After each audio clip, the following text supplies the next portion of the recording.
कि मैं दिबांग पारस सांखला हैं हमारे दर्शक, ये कह रहे हैं आम आदमी ऐसी भाषा बोल दे तो पुलिस घसीट कर जेल में डाल देती, घर पर बुलडोजर चला देती। ये नेता बीजेपी के प्रिय हैं।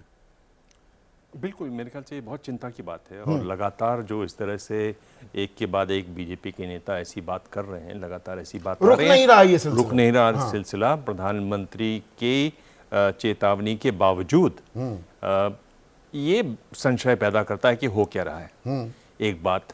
दूसरी बात, ये एक सवाल है बड़ा। देखिए, अभी हाल ही में घटी है पहलगाम की घटना।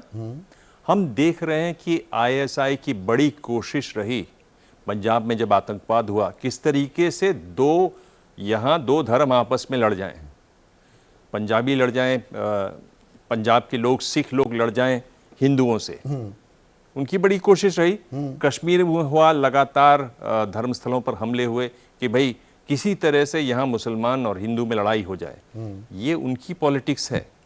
आप जो कर रहे हैं अगर ऐसी बातें, तो आप किसके करीब ज्यादा हैं, ये एक सोचने वाली बात है। आप पाकिस्तान की भाषा बोल रहे हैं ये करके। आप बिल्कुल, आईएसआई जो चाहता है, क्योंकि आईएसआई को ये समझ में आ गया कि इनसे सीधी लड़ाई हो नहीं सकती। आप कोवर्ट तरीके से इस तरह से लड़ाई करो, पर्दे के पीछे से लड़ाई करो। आखिरी लाइन वो पाकिस्तानी शायर की, भैया वो कुत्ते की पूंछ उठाई जाती है कि तुम भी हम जैसे निकले भाई। बिल्कुल, तो ये वही हो रहा है ना।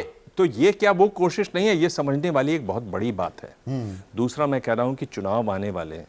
आप देखिए, भवानी में जो स्टेटमेंट आया, वहां से मैं वो स्टेटमेंट दोहराना नहीं चाहता, आप चाहें तो बता सकते हैं। वो वही कि वीरंगना का खून नहीं दौड़ रहा था। पहली बात तो अहिल्याबाई होलकर वो कोई लड़ाई लड़ी, उन्होंने लड़ी नहीं, वो कुशल प्रशासक थी।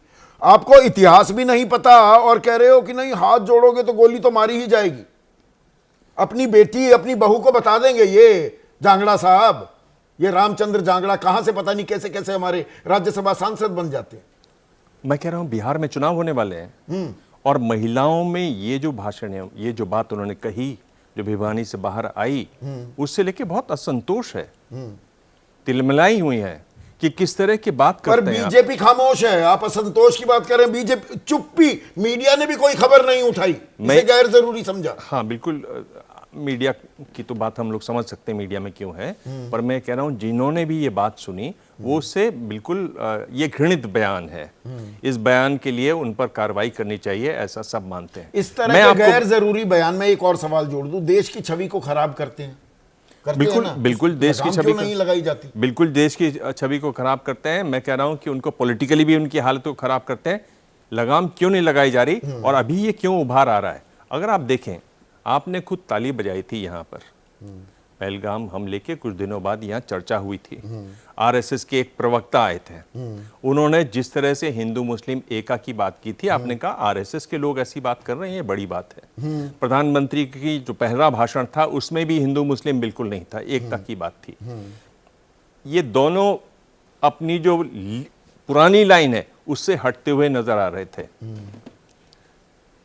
क्या उससे हटने से इनको लाभ होता है? मुझे लगता है कि नहीं होता है। या दरअसल जो आप कहना चाह रहे हैं, दिबांग, आप एक महत्वपूर्ण मकाम पर अब इस डिबेट को ला रहे हैं कि ये संघर्ष विराम किसके कहने पर किया गया, कोई नुकसान तो हमें नहीं हुआ। ये सवाल पूछे जाएं तो सबसे आसान हो जाता है हिंदू मुसलमान घमासान करवाना। हाँ, क्या आप इस ओर इशारा कर रहे हैं? मैं बिल्कुल यही कह रहा हूं। तो आप उन सवालों को रोकिए ना। कैसे आप रोकेंगे? आप इस तरह से वो रोकेंगे। ये एक डिफेंस मैकेनिज्म है। दूसरी गाड़ी जो पटरी से कहते थे हम तो पीओके, वो जवाहरलाल नेहरू ने गलती कर दी, इंदिरा ने गलती कर दी, हमें 3 दिन और में पीओके हमारा हो जाता तो इस बार ले लेते पीओके। और ये सवाल भी पूछे जाने लगे थे ना। बिल्कुल पूछे जाने लगे थे। और जिस तरह से, मतलब आप मीडिया की चूंकि बात कर रहे हैं, जिस तरह से कुछ मीडिया चैनलों में ये दिखाया गया, उससे तो लग रहा था कि हम बिल्कुल पहुंच ही गए कराची। मतलब हम अगला जो लंच लेने वाले हैं वो शायद लाहौर ही में हो। तो इस तरह से सब चल रहा था। यही आलोक कह रहे हैं हमारे दर्शक दिल्ली वासी दिबांग, ये सभी बयान सोची समझी राजनीति है ताकि बीजेपी से किसी भी मुद्दे पर कोई सवाल ना पूछा जा सके। बिल्कुल, आप असली सवालों से, जिन सवालों के बारे में जवाब ईमानदारी से दिए जाने चाहिए, उनसे बचना चाहते हैं तो आप ये सारी पैंतरेबाजी कीजिए। आपने जो थोड़ा एक दिखावा किया था, एक जो बात कही थी जिसमें हिंदू मुस्लिम एका की बात हुई थी पहलगाम के बाद, फौरन बाद, उससे आप फिर पुरानी गाड़ी को पुरानी जयसिंह पटरी एक पे और लाना अहम चाहते पहलू हैं तो उठा ये बात रहे हैं, कहिए। राजनीतिक पहलू तो है ही। वो कह रहे हैं ये लोग देश की सेना के पराक्रम से मिली सफलता को भी फीका करने में क्यों लगे हुए हैं? ऑपरेशन सिंदूर को आप फीका कर रहे हैं। बिल्कुल ये फीका कर रहे हैं। ये देखिए, भाई अगर आप आतंकियों की बहन बता रहे हैं जो आपसे जानकारी साझा कर रही थी ऑपरेशन सिंदूर की, तो ये तो ऑपरेशन सिंदूर सेना के पराक्रम को धत्ता बता रहे हो, आप उसे कमजोर कर रहे हो। बिल्कुल वो जो एक तस्वीर सामने आई थी जिसमें एका की बात थी, आप उस तस्वीर को धूमिल कर रहे हैं, जानबूझ के धूमिल कर रहे हैं। दूसरी बात जो ज्यादा दुखद बात है कि इस पर कोई कार्रवाई नहीं हो रही। ये बिना शीर्ष जरूर ये कोशिश कर रहे हो। नेताओं की मौन स्वीकृति के ऐसे बयान संभव नहीं। यही मैं कह रहा हूं, reading too much into it? यही मैं कह रहा हूं जो मैंने आपको पिछली बार भी यही कहा था कि अगर आप ऐसे नेताओं के खिलाफ कार्रवाई नहीं करते हैं, आप एक तरीके से उनको अभयदान देते हैं। एक इनविटेशन है बाकियों के लिए कि अगर आपके पास ऐसे कुछ बयान हो तो आप लेके मैदान में उतरो। रवि कुमार के साथ भी यही हो रहा है। तो सौरभ मालवीय, आखिरी सवाल, दोनों चाहिए एन रवि कुमार हो या विजय शाह, तत्काल कार्रवाई होनी चाहिए।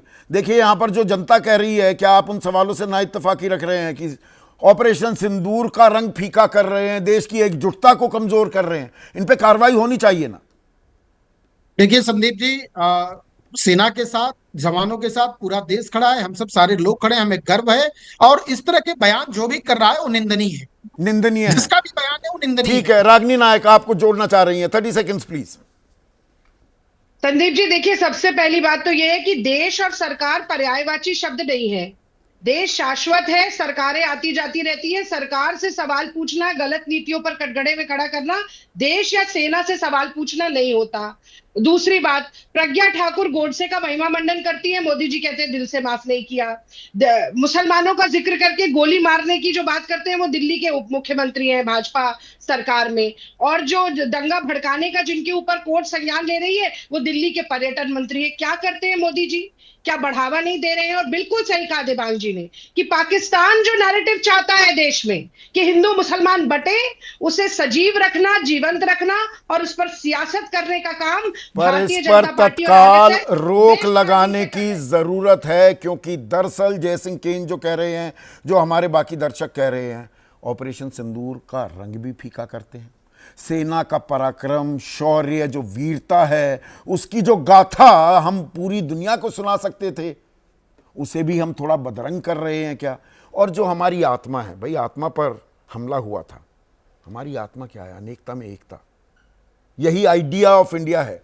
इसे क्यों कमजोर कर रहे हैं? ये नई इंडिया की, नए भारत की कतई पहचान नहीं हो सकती है। इसे आपको, मुझको, हम सबको सिरे से खारिज करना हो।